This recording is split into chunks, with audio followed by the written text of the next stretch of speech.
अस्सलामुअलैकुम guys, welcome to my channel D K techy guys. तो आज की वीडियो में हम देखेंगे वह लोग यूवर का नया फ़ैन का वॉइस आ रहा था बहुत ज़्यादा।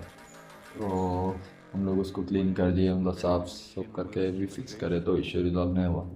LIC में ऐसे इश्यूज डिटेक्ट नहीं होते, बहुत जनों को पता नहीं रहता है शायद। थोड़े टेस्टर्स में क्यों बोले तो वॉइस आ रही है, वॉइस इशू नहीं डिटेक्ट होता है। अगर हमारे तरह में कुछ इशू आ गया, जैसे फ़ैन डेड हो गया, फैन के अंदर से मैकेनिज्म में इशू आ गया, तो वो इशू डिटेक्ट होता है, लेकिन ऐसा नॉइज़ इशू नहीं डिटेक्ट होता है। बाकी हमने इसको क्लीन करके भी रिफिक्स करके चेक कर लिए थे, तो भी इशू रिजॉल्व नहीं हुआ है वो। बाद में हम इसको न्यू फ़ैन फिक्स कर देंगे। फ़ैन प्लस हीट से हीटिंग इशू तो यूज़र को नहीं आया है कुछ भी ऐसा। तो भाई हम लोग इसको न्यू फ़ैन ये वाला फिक्स कर देंगे। बाकी न्यू वाला फ़ैन फिक्स करने के बाद इशू रिजॉल्व हो गया है, यूज़र को ऐसा कुछ इशू नहीं था। हार्डवेयर टेस्ट हम ऑलरेडी पहले ही रन कर लिए थे, लेकिन लास्ट में हम कंपलसरी रन करते हैं, ताकि हम कुछ अगर करेंगे तो उसके बाद कुछ इशू डिटेक्ट ना हो।